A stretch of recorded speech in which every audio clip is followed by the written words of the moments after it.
பொறாமைக்காரர்கள். ஏழையான ஒருவன் தனக்கு செல்வம் வேண்டும் என்ற ஆசையால் ஊருக்கு வெளியே உள்ள குளத்தில் மேற்கு திசையில் அமர்ந்து கடவுளை வேண்டி தவம் செய்தான். அதை அறிந்த அவனுடைய அடுத்த வீட்டுக்காரன் அதே குளத்தின் கிழக்கு திசையில் அமர்ந்து தவம் செய்தான். சில நாட்களுக்கு பிறகு கடவுள் மேற்கு திசையில் இருப்பவனிடம் வந்து, உனக்கு என்ன வரம் வேண்டும் என்று கேட்டார். அதற்கு அவன், கிழக்கு திசையில் இருப்பவன் என்ன கேட்பானோ அதே போல் 2 பங்கு எனக்கு உண்டாக வேண்டும் என்றான். பிறகு கிழக்கு திசையில் இருப்பவனிடம் சென்று, உனக்கு என்ன வரம் வேண்டும் என்று கேட்டார் கடவுள். அதற்கு அவன், மேற்கு திசையில் இருப்பவன் உம்மை கேட்டது என்ன என்றான்.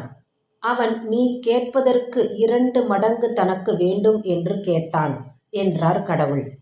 தன்னை காட்டிலும் அவனுக்கு அதிகமாக செல்வம் கிடைக்கலாமா என்ற பொறாமையினால், கடவுளே, எனக்கு ஒரு கண் கெட்டுப் போக வேண்டும் என்றான். கடவுள் நகைத்து, அப்படியே என்றார். இதனால் இவனுக்கு ஒரு கண் கெட்ட உடனேயே மற்றவனுக்கு 2 கண்களும் கெட்டுப் போய்விட்டன. பொறாமை குணத்தால் இருவரும் கண்கெட்டு விட்டனர்.